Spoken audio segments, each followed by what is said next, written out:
So, good afternoon, everybody. Sorry for the technical difficulties, but it's a pandemic era, and we have to get used to the online meetings and the inevitable technical difficulties over and over again. But sorry for that. Now we are here to have a very interesting discussion from our former Think Visegrad scholar who was resided here in Budapest for quite some months. Let me just introduce our guest, Dmytro Tuzhanskyi, who is going to have his presentation entitled "Building Bridges: How to Develop Ukraine's Neighborhood Policy in Central Eastern Europe Using the Experiences of V4 States." So that's the crux of his research, and he will going to give a short explanation, a short presentation of this thesis, and then I have some co-referees who, together with myself, will have the opportunity to first speak and comment and ask about this thesis. Let me introduce them as well. It's János T. Barabás, who is a senior fellow at the Institute of Foreign Affairs and Trade. Hello, János. János is dealing with mostly with Romania, but also Eastern Europe in a broader framework. Next to him, we have Sándor Seremet, who is an external researcher of the Institute of Foreign Affairs and Trade, specializing in post-Soviet space and Ukraine in particular. I am Tamás, Baranyi, deputy head of the IFAT, and it's an honor for me to lead this discussion. We've spent some time together with Mr. Tuzhanskyi we try to help him with his research, and I think we managed to build bridges. We managed to have some quite excellent personal relations here, which is always heartening in the context of the not always very friendly relations here in Central and Eastern Europe. So we have been happy to have you here, Mr. Tuzhanskyi, and now I think we are very interested about this presentation. So without further ado, I would pass the word on to you, and the floor is yours.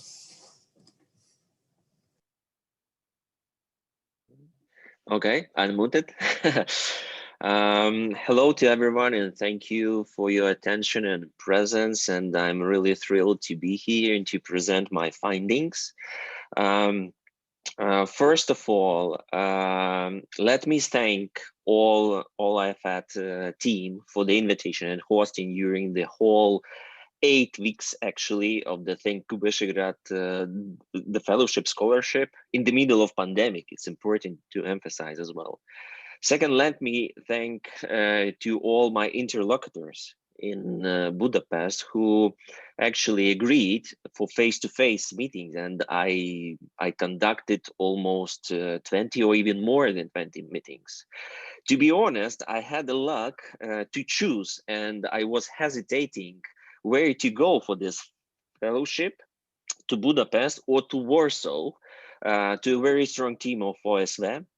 And so I have chosen Budapest not just because of my long-term interest and, let's say, empathy towards Hungary, but also because of several other moments. First, modern Hungary is facing a new reality of neighborhood. Never before Hungary has so many neighbors around, so it's important to take into account. And second, never before actually Hungary has so many neighbors around with very sensitive bilateral issues. Of course, first of all, because of Hungarian minority abroad, which Budapest strongly and constantly consider not as a classic or typical diaspora, but approaches this issue with special vision and policy, names it political. And third, Hungary has very rich experience of reconciliation and good neighboring relations in Central Eastern Europe. And yes, I deliberately separate these two dimensions, its importance of reconciliation and good neighboring relation. Not always successful, of course, this experience, but I think very unique one and very interesting for Ukraine, For instance, how Hungary had and still ongoing reconciliation with Serbia and Romania due to these ethnic minority issues, very relevant to Ukraine. On the other hand, the Hungarian-Polish good neighboring relations without actually the borderline, but with very different and despite very different this attitude towards Russia, which is very also relevant to Ukraine. The other moment that modern Hungary, led by Viktor Orban, is interesting for Ukraine because this country, this Hungary, think and act in categories of leadership in Central Europe, and special in case of Central European identity. I think it's crucially important for Ukraine as well. It's a good example of good ambitions of this self-identification and actions. Then the idea of my, let's say, policy paper is to develop a new Ukraine's neighborhood policy in CE as an element of Ukraine's geopolitical self-identification, and also at the same time as an instrument for its integration into EU and NATO, so as well as contribution, yes, to cooperation, stability, and CE. In case of this very important thing for Ukraine, and not just for Ukraine, but for whole the West, this transatlantic unity. It sounds very, let's say, difficult task and very difficult logic task, which demand a very specific, let's say, even mindset and way of thinking. But on the other hand, I must confess that my policy paper, it analyzes and rethink all that was done and still is going in this region in the center of Europe, and which is now going on in the Western Balkans. In the case, of course, and regarding to integration to EU, so in NATO. So to be honest, I don't propose to create something new, so under the sun in my paper, but adopt for Ukraine with all this experience of cooperation, reconciliation, good neighborly relation, and also integration to EU, so in NATO. So in my headline, so I put a focus on neighborhood policy of Ukraine in the West or in the Central Eastern Europe. And I stress that there is a strong need to develop this new neighborhood strategy. But it is important to emphasize that this is a key point of my project, that there is a strong need not just to develop a new strategy and neighborhood policy, but also rethink that policy and that efforts, or even, let's say, the architecture and the framework that were created by Ukraine and with the cooperation with the other states, with the neighbors in the early 90s. So after the collapse of the Soviet Union and the Warsaw Bloc. And it doesn't matter that it looks like that architecture, that framework don't work at all, especially right now. It doesn't work. But it is important to rethink that experience because it's a question of obligations. It's a question of good experience as well. And it's a question of the basement of building something new. My focus of neighborhood policy is caused because of the past 3-5 years, Ukraine has been, of course, not only counter Russian occupation in the east and the south, but it has also problems, as Tamás mentioned, in relation with its Western neighbors, particularly with Hungary and Poland. And all these has happened in the context of Ukraine's intentions to integrate into EU and NATO. Of course, we have no objective reasons to compare this process in the one logic line, because it is totally different discourses. Russian aggression and the armed conflict in the east of Ukraine, and the tension in the West with the Western neighbors. And in my paper, so I try to explain and try to stress, to emphasize why it's so important to separate these two discourses, why it's not important to mix that. And it's important not just for Ukraine, but also for the neighbors in the West. However, and it's also the part and kind of key point of my, and the core of my paper, that to understand the essence of Ukraine disputes with its Western neighbors, it is vital to understand the process that have been taken in Ukraine since 2013, 2014, which can be described as the reset of Ukraine's statehood, so occurring under the influence of Russian military and the hybrid aggression. So we have to look at this process as a kind of reset of Ukraine's state. And still the question of this self-identification of Ukraine. And as well, on the one hand, we have the process of, let's say, decolonization of Ukraine. So and the reset of this sovereignty of Ukraine from the Russian influence. On the other hand, we are dealing with the question of integration into all these Western units and the EU and NATO. And this is also the question of sovereignty, how to balance sovereignty with all these agreements with EU and NATO, with all these obligations, and also in this bilateral level, because it's important to think in this way and use this experience of reconciliation and also integration of the Central Europe and also the Western Balkan, because it's a question of also bilateral agreements, also the question of managing these bilateral, let's say, tensions or questions. And that's why Ukraine foreign policy is undergoing of the process of this self-identification of Central Europe state and as a Central Europe state. So, and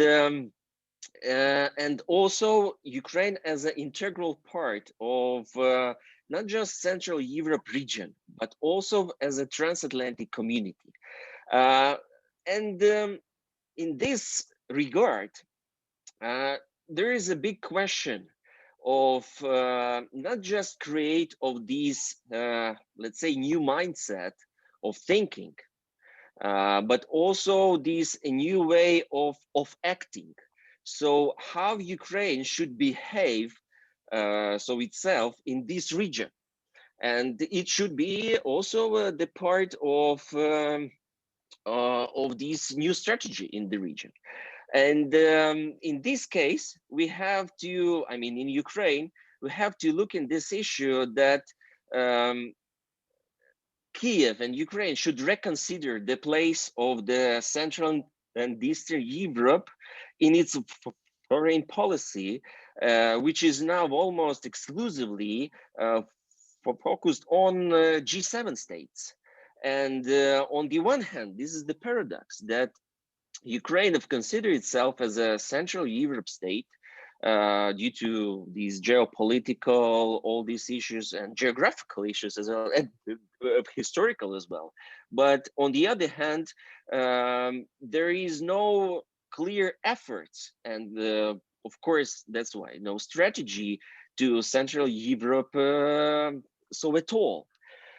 On the other hand, it's important to rethink for Ukraine this intention and these efforts in this region in the categories of realpolitik. So not just rhetoric, not just our history, culture, so issues, but also realpolitik. I mean, not that Ukraine should be, no doubt, should be the part of EU and NATO, but also why Ukraine should be the part of this region and the part of EU and NATO. And in case especially Ukraine, it's important for Ukraine, and this is the core moment, another core moment of my paper, that for Ukraine it's important to create this new strategy in case of kind of menu that why Ukraine should be interested for Central Europe states, and why Ukraine should be interested not just for V4 states, but also for the state that we could describe in scope of this three Cs initiative, kind of unity, yes. And this new strategy of Ukraine in Central Europe, from my perspective, from my view, should be a kind of combination of one, reconciliation process, and we should talk about bilateral level, Ukraine, Poland, Ukraine, Hungary, Ukraine, Romania as well.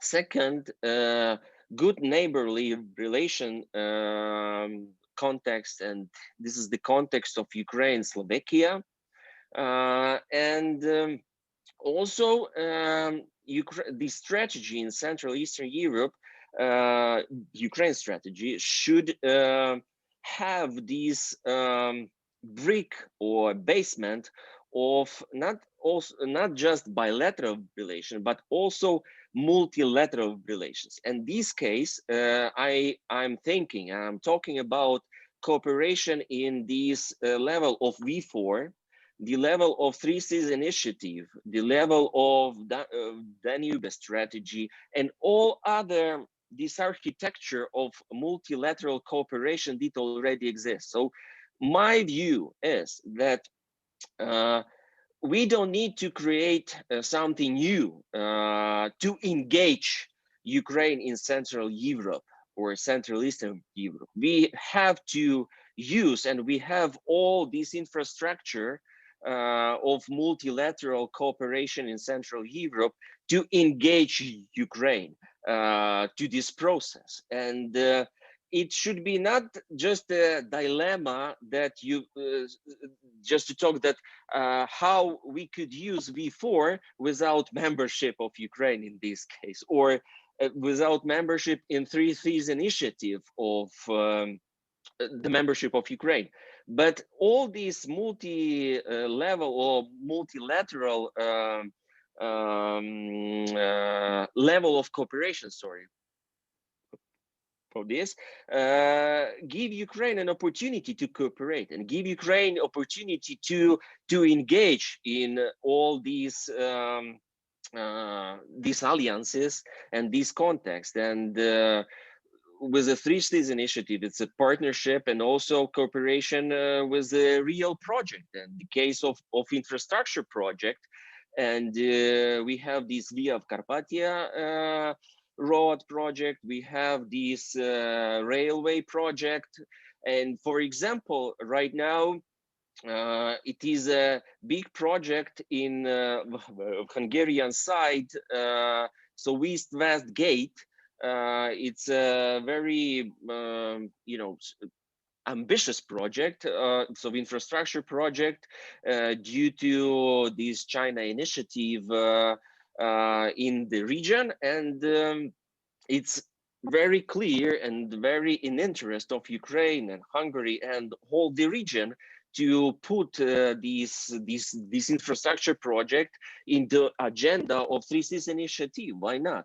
Of course, we have this or could have this political issue in this case because of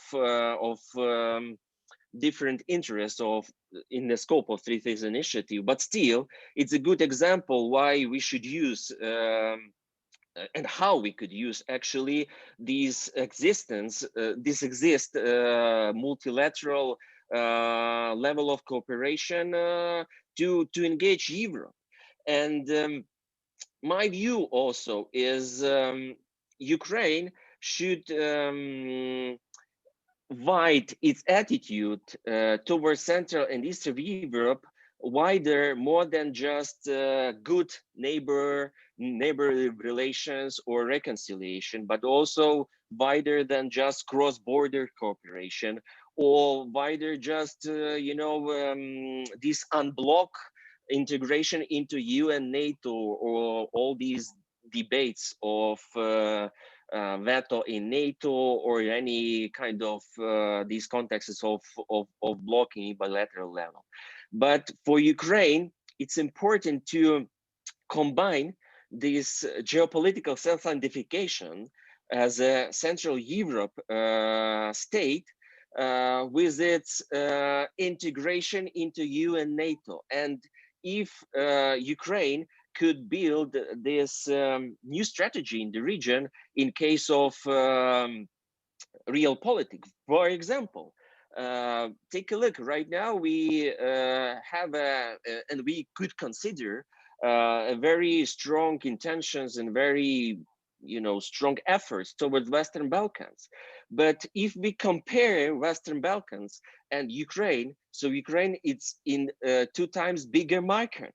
But despite all these issues with legislation, corruption, question of defending the property, and so on and so on. But Ukraine, it's a single market with the single legislation and single authorities. Western Balkans, it's a kind of mix of all this legislations, politicians, so on and so on.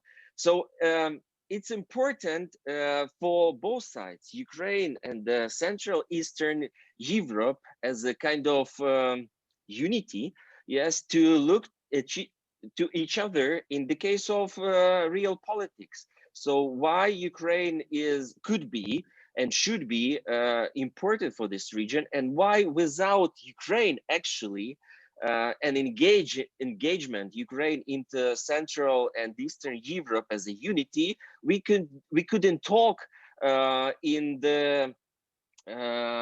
we couldn't talk about real consolidation of this region and the complete of this transatlantic unity.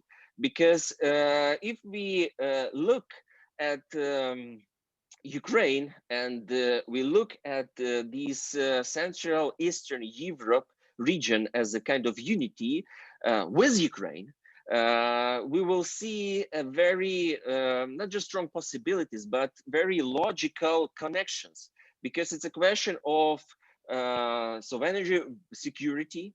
And and in my paper, so I present how already Ukraine and Eastern Europe as well, and the Central Europe depends from each other in case of electricity.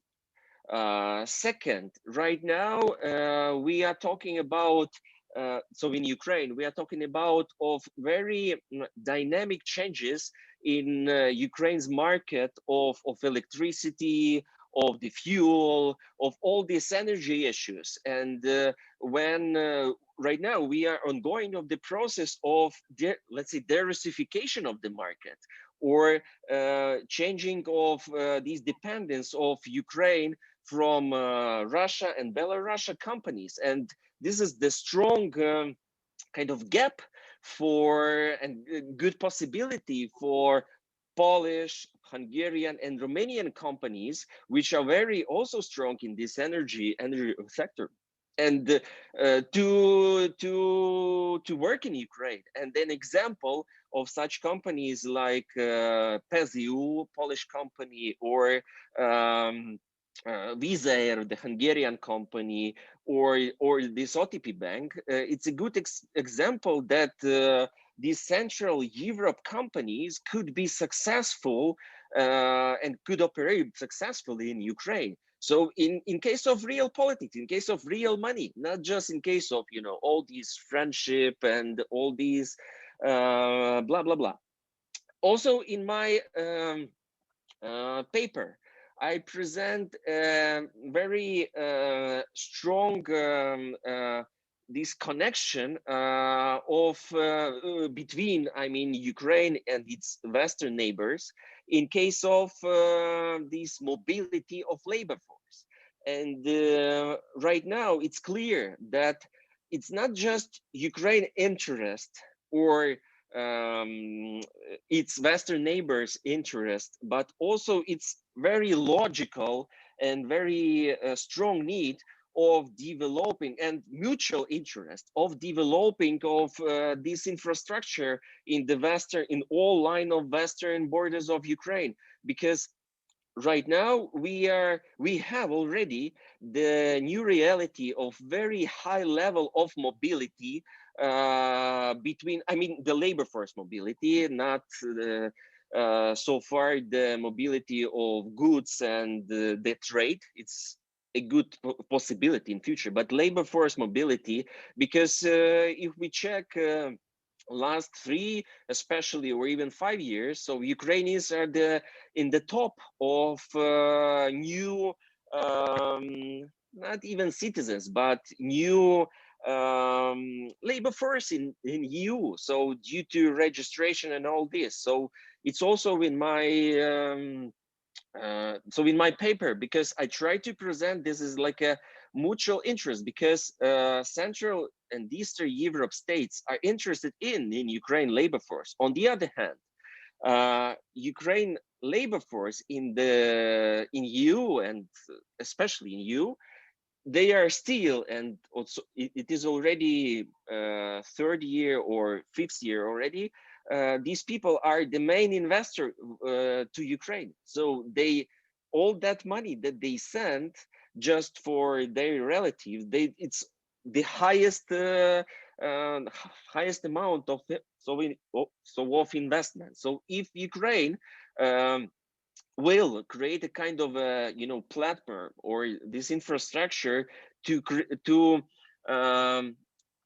let's say recreate these Ukrainians who work in a neighboring country, and to help them to become real investors, not just people who send money, but also real investors who could really invest in economy, not in shadow economy. So of Ukraine, it's also a strong possibility to get these investments in very, let's say, these restart the economy growth. And also in my paper, just to be short and to move to discussion, I try to prepare kind of recommendations for both what Ukraine should do and also what its neighbors should do. And of course, it's hard to talk about any kind of engagement of Ukraine into Central and Eastern Europe without dealing with national minority issue, of course. And in my paper, I also try to rethink this issue and try to develop this issue, because I think it's not enough for Ukraine, and actually it's impossible for Ukraine to follow, just to copy that experience that was done between Hungary and Romania in case of national minority, or between Hungary and Slovakia, or Hungary and Serbia. Because why? To copy these good practices, let's say, means that it will be not a solution in long term. Because if we take into account and consider this reconciliation between Hungary and Romania, Hungary and Slovakia, it was very fast, of course, but it was not a point in that reconciliation, because exactly after entering EU, the main tension between Hungary and Romania, Hungary and Slovakia actually appeared. So this reconciliation and dealing with national minority on this way of these countries to EU, it was a good example, but it was not the solution at all. That's why Ukraine should use, of course, this experience of reconciliation and the dealing with national minority. But I think it's important for Ukraine to provide, let's say, modern agenda of dealing with national minority issue. And I think this new agenda could be what kind of agenda it could be, and what should be in the core of this agenda. That I think Ukraine with this agenda,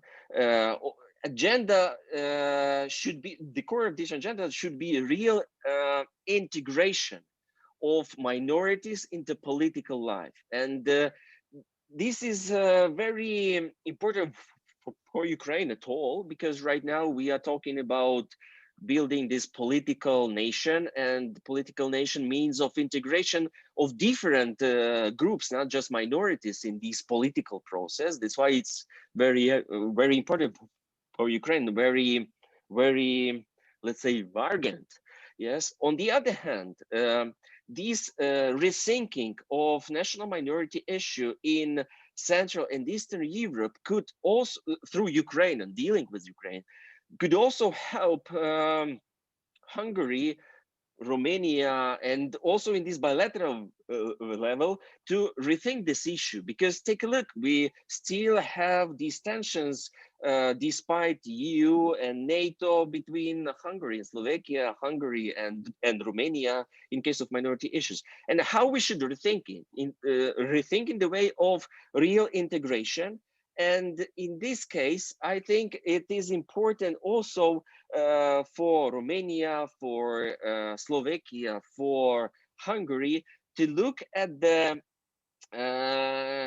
this national minority issue as a good instrument of deepening democracy. Because take a look, all these instruments of special representatives of national minorities in the parliaments, or for example, these rights of education for national minorities in the Central and Eastern Europe. All this means, and all this should lead not to this autonomization of minorities, but should lead to real integration of minorities into the political process, into this, let's say, national dialogue. Yes, so I think these debates and this conflict, let's say, between Ukraine and Hungary, current conflict, could lead to this rethinking. And take a look, in my paper, I try to present a picture that Hungary, despite all these very emotional intentions towards national minority issue, should be and could be interested, very strongly interested in this issue of rethinking. Because on the one hand, it could help Hungary to improve its own Nemzetpolitika, because it could help Hungary to deal with this paradox when distributing a second passport in Ukraine for Hungarians leads to more this emigration of Hungarians from Ukraine, which is not a goal of Hungary. On the other hand, this rethinking of this political issue could help Hungary to represent itself in this Central Eastern Europe as a country which is not promoting kind of, fear of this rise of nationalism, or this kind of Trianon trauma, or this revisionism, could even be revisionism of the borders. But this safe minority pact that it was presented and supported by Hungary could be really be presented as a real study case, and the really case for the whole Europe as a good practice of dealing national minority issue, not just with these fears that actually was created by Russia, and Russia, this hybrid and disinformation campaign, because actually Russia used this national minority issue to start this aggression towards Ukraine and against Ukraine with annexation and occupation of Crimea and the Donbass. So I have to finish. I understand. So my recommendation to Ukraine that Ukraine should do. So it should combine on the one hand all these let's say reconciliation practices and managing conflict practices with national minority issue and all these scope of rights of not just Hungarian minority but also Romanian minority. We could also talk about you know, Polish minority, Slovakian minority, and also Russian minority as well. So it's a big it's a big topic on Ukraine. On the other hand, Ukraine also should rethink its efforts towards Central and Eastern Europe and its neighbors in case of real politics. Yes, in case of this infrastructure issue, so energy issue, investments issue, labor force issue, and I count in my paper what should be the priority of this of this effort. So we have Carpathia Road, Viking Train, and these cross-border points. Because take a look, we have nothing in this case for the last more than 10 years. In the other hand, take a look, we have an experience of Hungarian-Serbian very difficult bilateral relations and very long process of reconciliation. And during that process, it was built numerous of cross-border points, roads, and steel projects of investments. Yes, and for example, last initiative of Hungary towards Serbia during the pandemic period, it means that Hungary could and is ready to support its companies, which is focused on on export to outsource their facilities to Western Balkans, and so it's good chance why Ukraine shouldn't use this. On the other hand, I count what Central Eastern Europe states should do. And it's also an experience of dealing with national minority issues, because, for example, Hungary has a very this good template how to organize the education process for national minorities. And I visited during my fellowship, I visited a Serbian school, Croatian school in the page, and it is very, let's say, applicable scenarios for also Ukraine-Hungarian tension, how to deal with this. So it is not so difficult to overcome the conflict that we have and debates that we have right now, because this solution we have in Hungary, or we have in Vojvodina, or we have in Slovakia. So it's not so difficult. So nothing new, so under the sun, what I told. Also, in my menu, what Central Eastern Europe should do, it's support Ukraine initiative Crimea platform. It's important right now. Also, I think that it's important for Ukraine as well to feel that Central Europe and Central Eastern Europe state, they also feel this strong need and interest of this connectivity with Ukraine. I mean, in case of infrastructure, and it could be used through Three Seas initiative, and it's not a question of membership in this initiative, because it's clear that Three Seas initiative, it's the EU member states only could be members of these, but still Germany, US, it's partners, yes, of this initiative. Ukraine could be the partner or this observer of this initiative and cooperate with this initiative in the level of energy security, in the level of infrastructure. And it's crucially important. What is the final goal of all these efforts should be? So what for all these? Because it's very, let's say, what I told in the beginning, it's very, let's say, very difficult, not just logical task, but very difficult in case of effort. So all these things I'm talking about need a very huge resources from all the states that could be so involved, and it's a question of very problematic and sensitive topics. But I think that it's time for Central, so Eastern Europe states, I mean V4 or 3 initiative states, so it means shorter or wider list of states from the region, to look at Ukraine as an important puzzle of this consolidation of Central Europe. In case of not politically, it's not the question of right now, it's not a question, not just a question of Ukraine's membership in EU and NATO.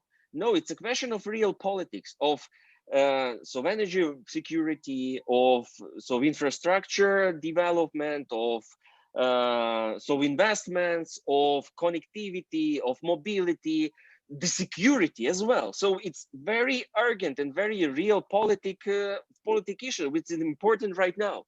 So that's why I think through this understanding, mutual understanding of strong need of this, let's say, re-engagement of the Central Eastern Europe with Ukraine should lead to, let's say, second Berlin process. That Berlin process that was initiated in 2014 towards Western Balkan, I think all these efforts should lead to the reality, a new mindset. I mean, mutual these efforts, Ukraine as well, and Central and Eastern Europe state so efforts should lead to the reality when all understand and sit around the table and decide, take a look.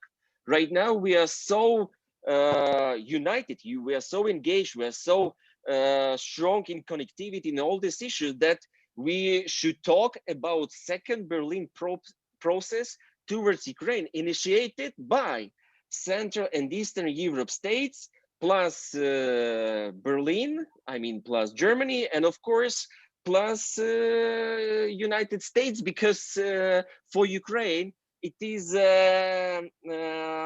complex, and it is one process, integration to EU and NATO. It's a almost similar process, but of course, different one. That's it. Thank you for attention. Sorry that I jumped from one part to another part, but I try to present the whole view of my paper, and I hope you will have time to read it at all with all these logic lines. And now let's switch to other members of this presentation for questions and debates. Okay, thank you very much, Dima. Thank you very much for having written this this paper, this very thoughtful paper, and making this presentation that was actually very demonstrative for us. Okay, we are your co-referees, so I think we are first to comment and ask. I think I refrain myself from asking, although maybe at a later point I will. I will just put one comment at this point, because I think this idea that Ukraine returning to Central Eastern Europe is just an absolutely fantastic idea. And when I first read it, I was like, how others didn't really think about this before, or at least not to my knowledge. And also, while listening to it, I also had memories evoked about the path Hungary have walked from, let's say, 1985 to 1995, because that was precisely, or 1999, that was precisely what happened with Hungary, the realization of the ever weakening gravity of the Soviet space, but also sensing some sort of reluctance on the part of core European member states. And so, building all those minor ties to Italy through the Pentagonale, for instance, sketching up the cooperation of the Visegrad countries and the like. And at the same time, there was also a cognitive shift, because before that, all of the state structures, all of the structure of our whole thinking, our education, was about having two blocks of states. So you have Westerns and you have Easterns. For instance, that was the structure of the foreign ministry as well. And then the reintroduction of Central Europe as a geographical and political phenomenon, a concept in education, politics, and whatever, was actually a really cumbersome process. But it did worth it, because I don't think, I think it's like, now everyone agrees with the geographical importance and boundaries of this concept. My question, if we will have time, but very short, I pass on the word to my colleagues. So I would inquire whether there is in Ukraine this concentration on Central Europe, or at least in some quarters, because one has the outside impression that Ukraine is really concentrated on anti-Russian moves and also multilateral integration moves, but not really pro-regional ones. So that will be my question, if there would be time, because I think my colleagues will have more actual ones. So just one technical announcement. So we are ready to take questions from the audience as well. We would be very happy to have some, and I encourage you to put those questions via chat to the panelists or to me directly, and we will pose those questions. Actually, it is much easier to handle the situation like this than having everyone into the conversation and raise hands and all those sort of things. So this is the way we get questions from the audience, so directly through chat, either to all panelists or to me, and those questions will be put. Okay, I stop here. So we have János Barabás, who is a car referee. Please, the floor is yours. Dmytro, it was very nice to hear you. I must say, I agree with you totally. Whereas I'm a Hungarian, I will start with the bad things. I have a small message for you. This word this notion that Hungary is in conflict with Ukraine, I wouldn't say conflict. Imagine for an American or for a Western European, the word conflict is terrible. It's a bloody tragedy if there is a conflict in East Europe. So I would rather say we have a polemic, we have issues to resolve, but all these issues, problems, I believe they can be resolved through political dialogue. That's the main important thing. We can start.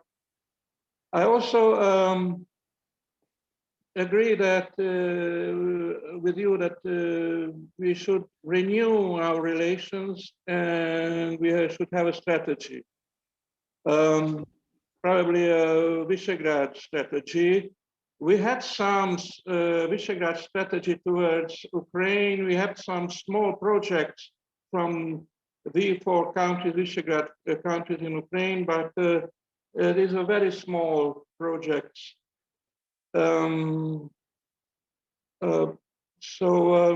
Let's renew our relations. Totally agree. About your structure and your ideas about renewing, let me tell you that if we draw a schedule of our relations, the main interests are security, political ones, and economic ones. And there are so-called secondary interests in our relations which can be minority rights, human rights, ecological rights, transborder criminality, smuggling, other issues. What we can witness is that these secondary issues are growing in importance, not only in Hungarian-Ukrainian relations, but from the point of view of the European Union and the United States and NATO also. The human rights and ecology, all these matters.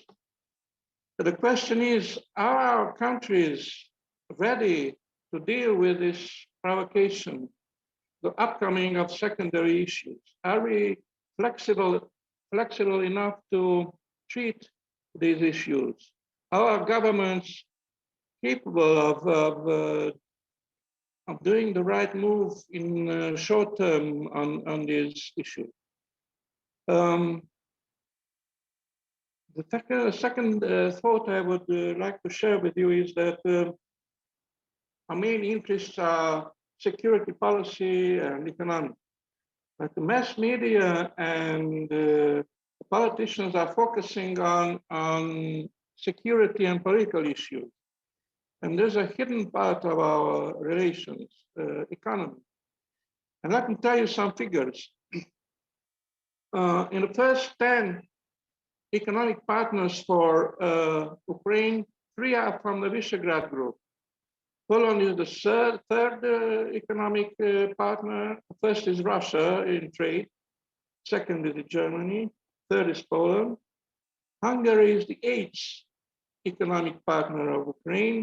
We have a bilateral trade of more than 3 billion euros in 2018. And very important for Ukraine is that Ukraine exports more to Hungary than imports from Hungary. And this is true for the whole Visegrad Group. We are not only a very good market for Ukraine because we can export a lot in this region, but also our importance is that bilateral trade, Visegrad Group, Ukraine grew faster than the average trade of Ukraine, foreign trade. So Visegrad Group and Hungary is increasingly important in economy for Ukraine. And this is a normal thing because if we have economic relations, we have with our neighbors, primarily, and countries in the region. And let me tell you an example, an interesting fact that, so Hungary, Ukraine had a 3 billion euro bilateral trade in 2018. And Hungary surpasses, we have more bigger trade than Ukraine has with the United States of America or France or Britain, which is interesting. So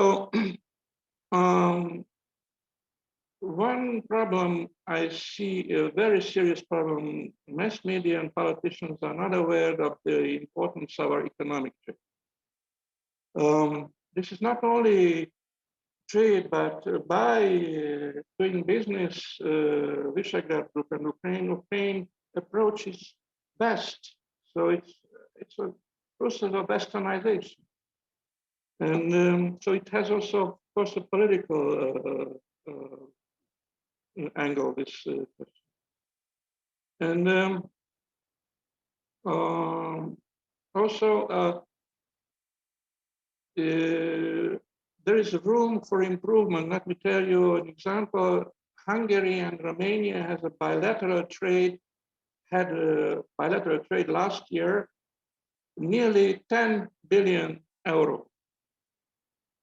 So there is room for improvement from Ukraine. I think in the following years, we can have a very steep improvement of our trade and bilateral relations.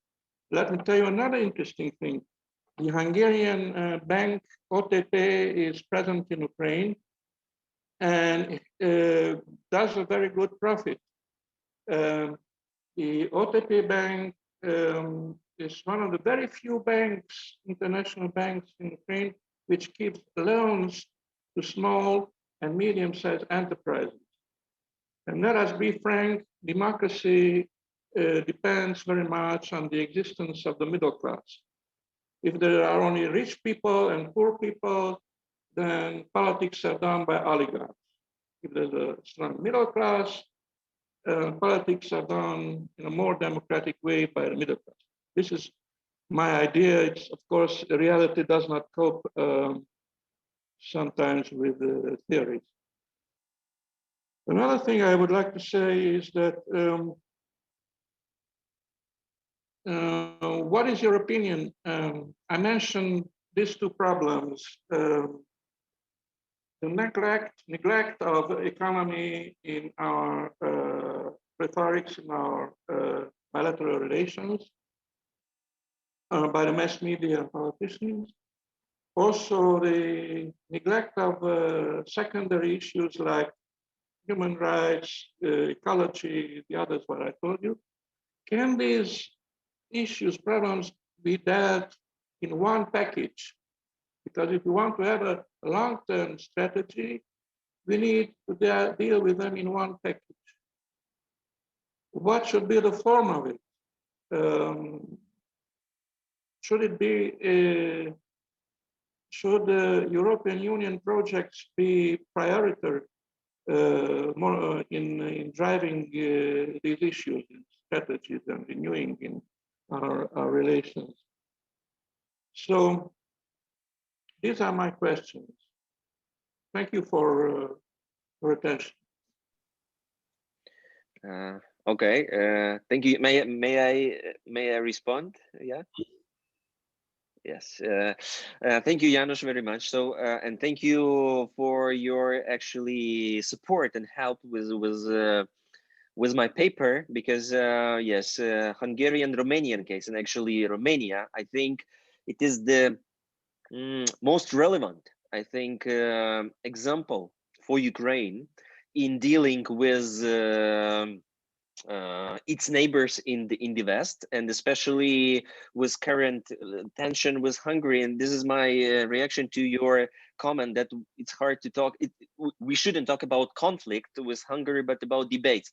And it is good, man. It is good point, and I put this in my paper as well. That this is also one of the challenge. So our Ukraine's strategy and efforts towards Central and Eastern Europe have many challenges, and one of these challenges is challenge of perception, because and challenge to separate. It's important for Ukraine, elites, media, experts, community, to separate all we have, all this military context with Russia. It's real war, real aggression, occupation, and separate this topic from all other questions that we have. But it's hard still, even in expert community, because in my paper, I mentioned this in paper, it's unfair, but Hungary already second year is in the exactly after Russia in this expert poll that is conducted by Ukraine Prism, the think tank, and Hungary is exactly after Russia as an unfriendly state among all others. It's unfair. This is the question of perception, that of course for Hungary, Ukraine is not in agenda at all. I mean, in all these political debates, economic issues, investments, and so on and so on, at all. But in Ukraine, it looks like when we talk about Central Europe, that all Central Europe is just about Hungary and all this tension, and we talk about conflict. Yes, because for Ukraine, it's like,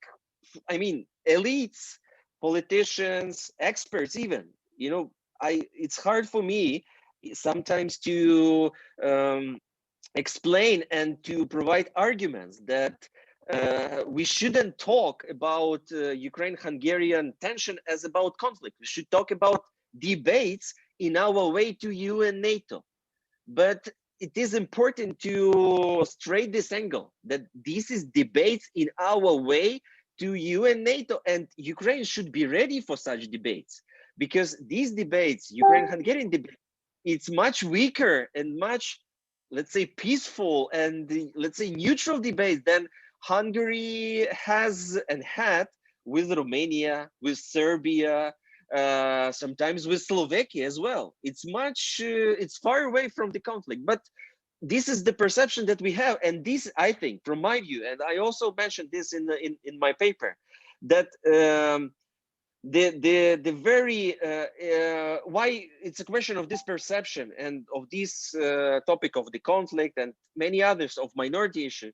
This is the result of Russia aggression and Russia aggression towards Ukraine and Russia malign influence in Ukraine and also in Central Eastern Europe. That's why one of the chapter of my paper is dedicated exactly to these efforts of Russia, to this malign influence and to the disinformation. So why it's so important for Ukraine and for Central Eastern Europe states to counter disinformation.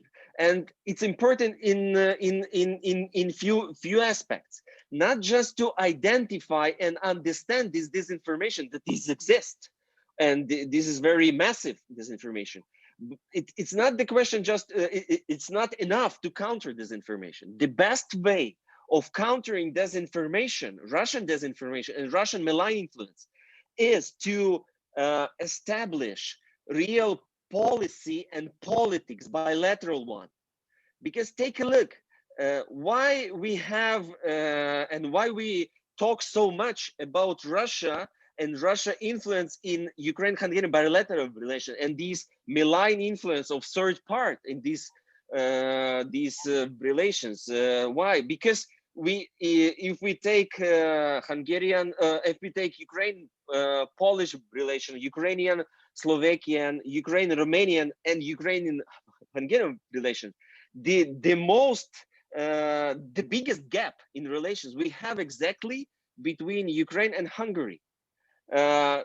So how we should counter this disinformation? We should fulfill this gap, fulfill with the strong dialogue, with real projects, with connections, and we should use all the menu of this reconciliation that was done in Central Europe, was done between Poland and Germany, between Hungary and Slovakia, and not just in Central Europe. For example, between Germany and Denmark with Bonn Copenhagen Declaration. So it's Western-wide practice of countering all this malign influence to establish real politics and policy-making process.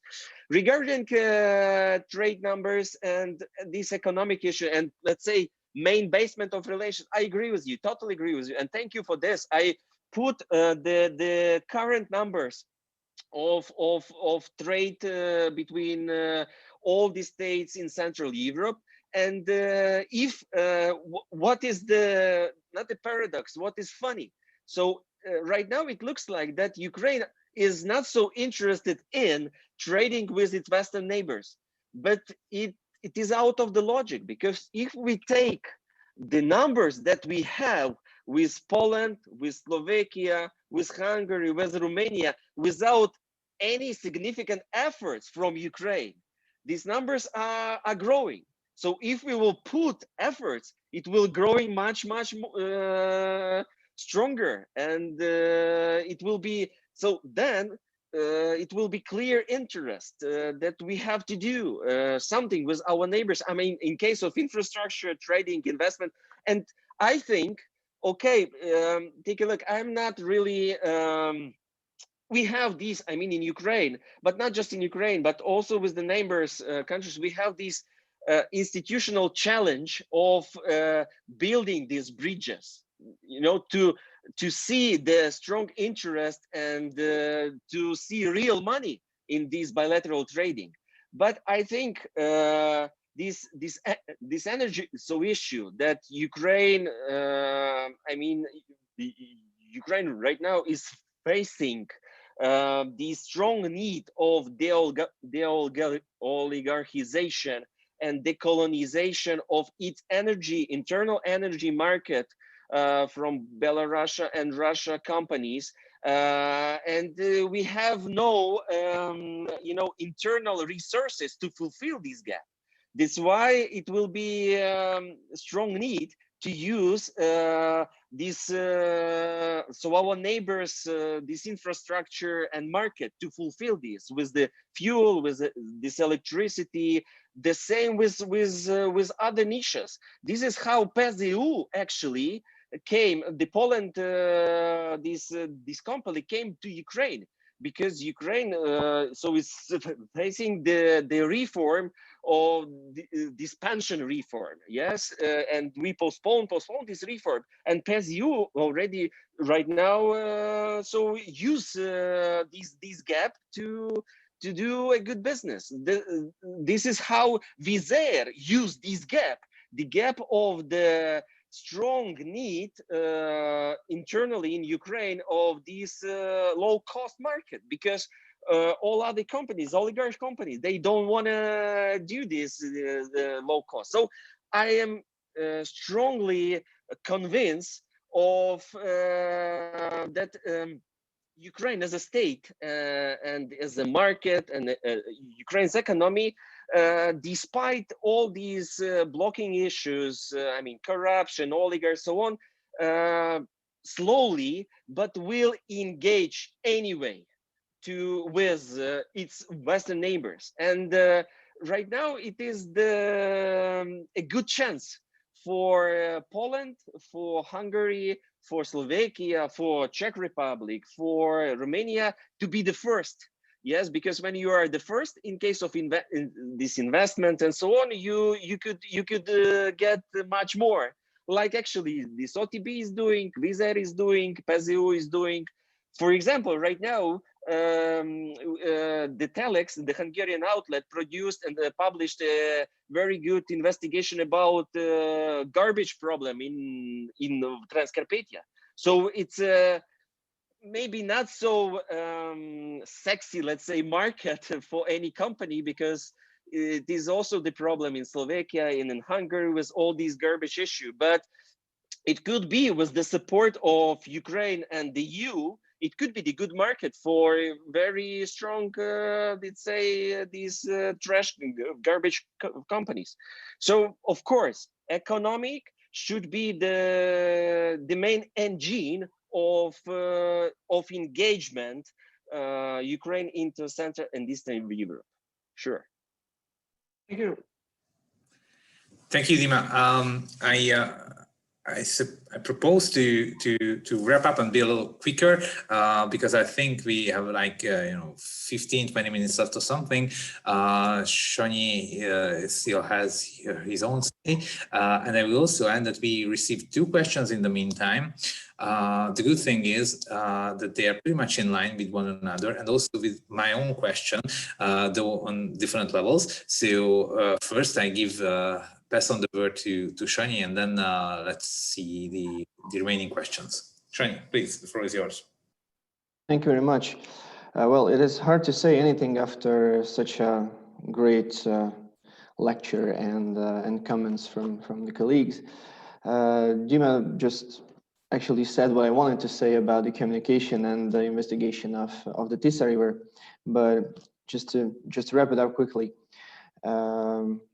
Yeah, the issue, let's not call it a conflict or tension or whatever. So the debate that is still there between Ukraine and Hungary is mostly due to that very lack of communication. Because if I could use an example, it's like when people meet and then they see themselves only through the impression that they have, especially if the impression is written by someone else, then they face sort of a disappointment when it turns out that the people are totally different. What I wanted to say is that those gaps must be filled, and we have those gaps in history, we have those gaps in communication, and that's the first step, and I think the easiest step to start to talk is how can we get to any consensus without knowing each other, knowing what we want from one another, right? Going back to the questionnaire of Ukrainian Prism that they do annually about the friendly and hostile countries towards Ukraine, If you check who is the most friendly country among those who are friendly, is Lithuania. If my memory does not fails me, it's Lithuania. And if you check what's the economic turnover and what's the economic cooperation between Ukraine and Lithuania, you would be surprised because it's tends to zero. However, the economic cooperation and transborder cooperation, not to mention the support of the groups in need in Ukraine between Hungary and Ukraine, it's much higher. Yet we are the second hostilest country from the point of view of the Ukrainian community who've been questioned by the Ukrainian prism. What this means? This means that both Hungarian communities, both Ukrainian communities, sees the wrong picture instead of the real person who is behind those actions. And I think this must be fixed. And how it can be fixed? Besides the communication by small, short-term, yet very achievable and representable projects. The one that Dima mentioned, that Telex done about the plastic waste floating down on the Tisa River to Ukraine, to Hungary. Sorry, this is a real thing, and the most grotesque thing about this is that Ukraine purchases from Hungary and from other European states the raw material for production of the plastic goods that's done in Ukraine. So Ukraine has an enormous source, let's say, of plastic waste that floats to Europe. Then it's been recycled here in Europe, and then it's been sold back to Ukraine. Why not to do this back there, right? This can be a short-term, but yet very achievable and representable goal that can be demonstrated by our cooperation. And again, talking about the gaps, and this is going to be my last thought, just to get to the discussion with our participants. Very few or very short informations have been passed through regarding our common history, the history we share. And what do you think, Dima? Is there a chance to raise or build such a group between Ukraine and Hungary that would clarify and find the ways to reconciliate those very questions that are many times misused by those who want to put those gaps in between Ukraine and Hungary? So is there a way that we could figure something out towards this? And what's your opinion about those short-term yet clearly achievable projects that can be done in the cross-border relations? And thank you very much. Thank you, Shandor. And in all the questions you ask, I really count on you as well, because I think that we should start from the gathering together people like you, because I mean, my paper is about building bridges, and I think that bridges should be built by the people and for the people like we are, because the people who work with these countries, who look and who see the whole pictures, and if we have this whole picture of bilateral relations and of the Central Eastern Europe, we will see that the part of the tensions and the conflict is very, very small. It's not so, you know, big or important. And I be honest with you and with all the audience that I am very skeptical in the short term. I mean, in bilateral relations between Ukraine and Hungary, and I mean, these backing Ukraine to Central and Eastern Europe. But I'm, you know, totally optimist in the long run, because I see this evaluation of Ukraine view, of Ukraine self-identification as a really Central and Eastern Europe state. And I think we need time, of course, we need passion, but what is important, we need to use this time and passion. And I think when we talk about Ukraine-Hungarian relations and we talk about Ukraine and the Central Eastern Europe state, we should start one more time from the very ground. So from the very simple things, just knowledge about each other, sharing information, round tables, all these issues. And it should be from the, and we have this time, and we have this possibility, because take a look right now, it looks like that both sides, Ukraine and Hungary, and also Ukraine and the Central Eastern Europe state, they somehow give up because they agree, okay, what we have right now, it's a normal, let's do in this way. I mean, with all these numbers of tensions, let's postpone them, problems, let's postpone them, let's wait for somehow. But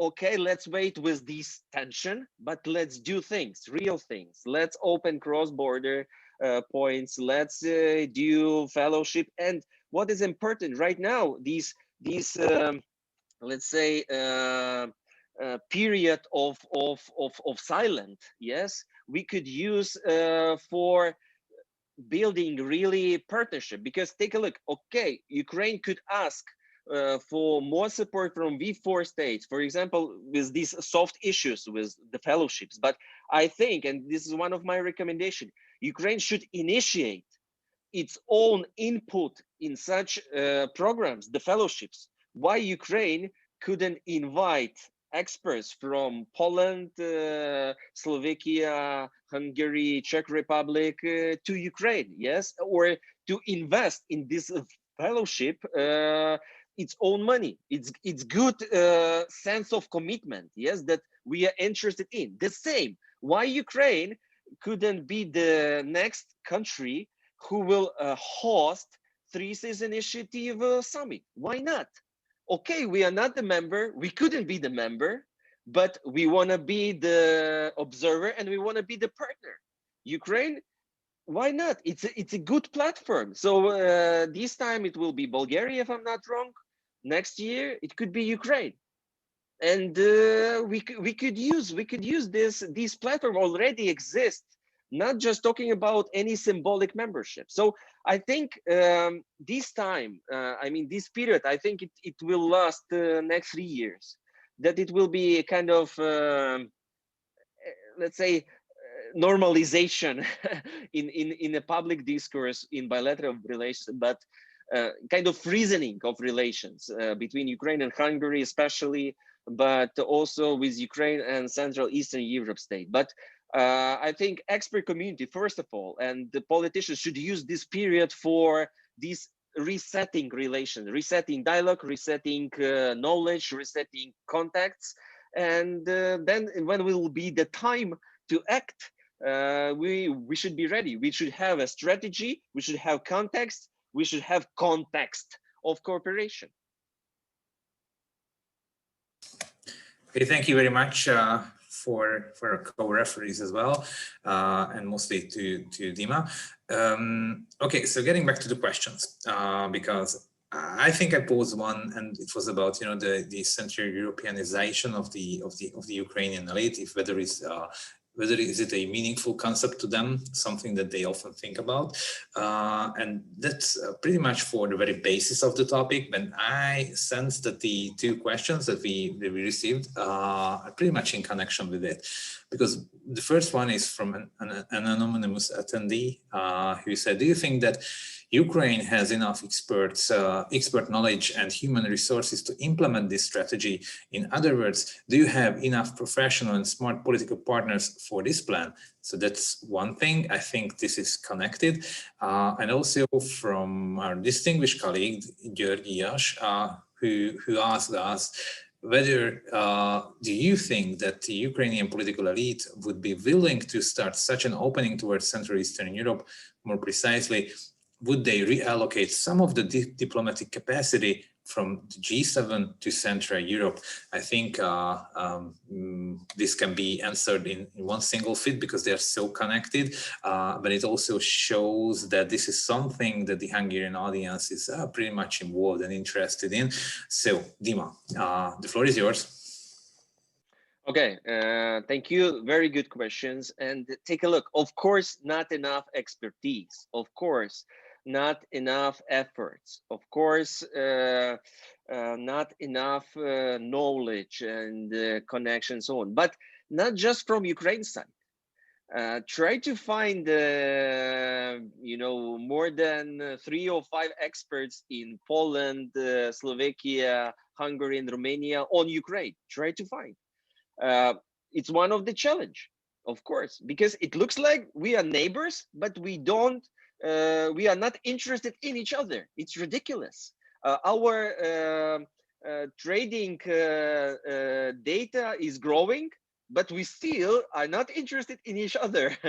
Our people, I mean, relatives are traveling and work in all these countries. So just check relentless waves, even during the pandemic, of all these buses with the workers who are traveling to Poland, who are traveling to Hungary. So they have an interest in this and see the interest and then back money to Ukraine. But politicians, experts are not.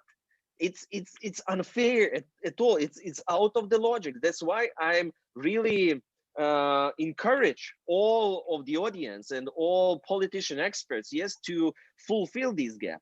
Of course, and it's not a question just to Ukraine. It's question to whole the region. You know, it's question to also to Poland, to Slovakia, to Hungary, to Czech Republic, to Romania as well. Second, it's a question of institution capacity. Because take a look, it's also, we need to institutionalize our relations. Right now, these relations are very weak because we have no platforms, we have no institution to cooperate. For example, in one of my recommendation of the paper, why Ukraine Institute, as a part of MFA, couldn't cooperate with IFAT or with V4 Visegrad Fund in case of these the fostering or wide these the fellowship program. The same, we have a good institution, very effective one, just exists 2 years, Ukraine Culture Fund. Why this institution, very with good reputation so far, because we have a reform of this institution, but so far with very good reputation, with very strong capacity, good team and money, why this institution couldn't be involved in dealing with national minority issues. For example, why this institution, Ukraine Culture Fund, couldn't provide a grant of this multi-ethnic project when you have NGO, Ukrainian one, Hungarian one, and they conduct a combined project, one grant. It could be right now, Ukraine Culture Fund is experimenting with such issue when they involved NGOs not from the region center, but from the rear of community. So it's a real possibility. It's a real instrument that could work. Of course, not in few months, but in few years. So it's a question also of this institutional capacity. Yes, we really need to build this institutional capacity from both sides. Oh, all these, take a look, just check how, when, the last time when all these, for example, could somebody tell me when was the last summit, high-level summit of V4 plus Ukraine? No information at all. Yeah, it was in 2015-17 in these years, but it was also just the level of the foreign ministers. The same, if we check what was the last time when multi-governmental commission met. The same. So we need not to create something new, actually, we need to reinforce all the infrastructure that we have. So rethink our neighborhood policy. Then we will have a capacity. Of course, without resources, no capacity. But take a look right now, for example, Ukraine Institute, the institution of Ukraine MFA, they are presenting and they already conducted how Ukraine is presented in some countries. And in this list, not just USA, not just Japan, not just Turkey. In this list already Hungary, already Poland. You know, to imagine this 5 years ago, it was like, you know, it was even misunderstanding and misleading from different experts with which country we have a border, with Slovakia, with Hungary, or with Czech Republic. Yes, somebody still think that we have a borderline with the Czech Republic. But we doesn't. We don't. You know, that's why, you know, we have really weak capacity, not just from Ukraine, but in the whole region of this understanding of consolidation. But it is also unfair because we have this heritage of this understanding. Because if we take all this intellectual heritage before Soviet Union, intellectual heritage of even just Ukrainian writers like Lese Ukrainko, Ivan Franko, it's about Central and Eastern Europe. It's about this Western obligation, Western intention. So that's why we have a good material to work with. We need just to start what is really sexy now: rethink and reset. Okay, thank you very much, Dima, for this very exhaustive answer. And I think this pertains really to the very philosophical foundations of the whole thing, like you know, repositioning the country to Central Europe, and also building bridges to neighbors, even if there are, you know, partners and neighbors with whom the relationships are now, you know, has their own particular tensions, but hopefully it would just get better. And I was really, you know, touched by your outlook that you are not so optimistic, or let's say pessimistic in the short run, but then you're pretty optimistic in the longer term. And I really hope that you're right in this position, because I think what you just described in this paper, which is distinctly, you know, a Ukrainian point of view, which is great. But what you describe in this is something that I think most Hungarians would be very happy about to see it unfolding. So it's very great that it's done, that you completed this document. Now I would ask whether you, Mr. Co-referees, do you have any questions, comments, or any others? Because we haven't received questions from the audience more than these ones before. Okay, so if nothing to add on your part, I could proudly announce that we overdid this event with like more than 30 minutes, which means that even though there is generally a lack of interest in a cultural way between our countries, I think there are also good signs that, you know, we are pretty interested in those particular issues. We had a very steady audience as well. I only see the numbers here in Zoom, but we also shared it on Facebook and we received many likes, and that's also a very good sign. Okay, so just to wrap up, thank you very much for having been here, for both as your fellowship and also to this event. Thank you very much for your work and presentation, and also to the co-referees who helped us out in, you know, analyzing and interpreting this paper. János T. Barabás, senior analyst at IFAT, Sándor Seremet, external researcher at IFAT, and most especially Dmytro Tuzhanskyi, who was the Visegrad Fellow of IFAT in the past couple of months. So thank you very much, and you know, continue to have a very nice day, and keep in touch in all possible professional levels. I really hope that.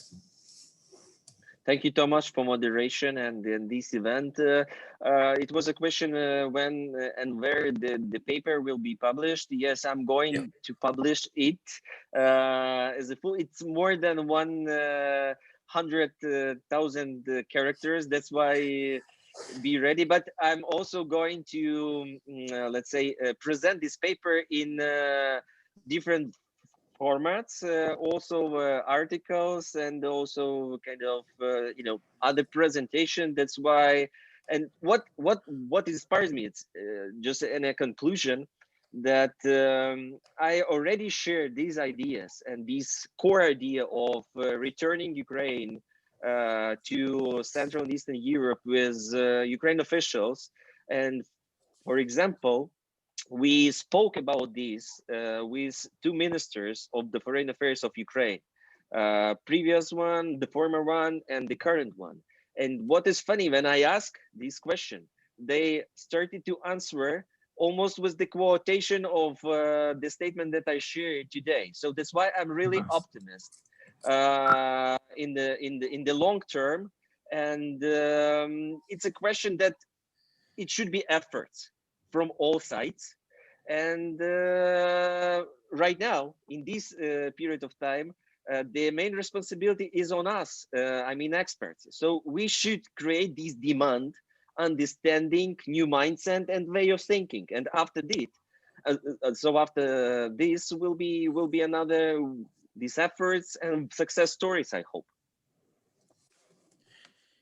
Okay, thank you very much. And I would also add that whenever it would be, you know, a print-ready version, PDF or something, the Facebook and the website of the KKI would also be ready to host it, or to, you know, to have a link that directs to it, something. So I think those who follow IFAT either on Facebook or any other thing, we will provide the path to the final product of your research. So again, thank you, sirs, and have a nice afternoon, and promise that we'll, you know, get back to with some similar format in the future, and also with that of the paper. Thank you. Goodbye.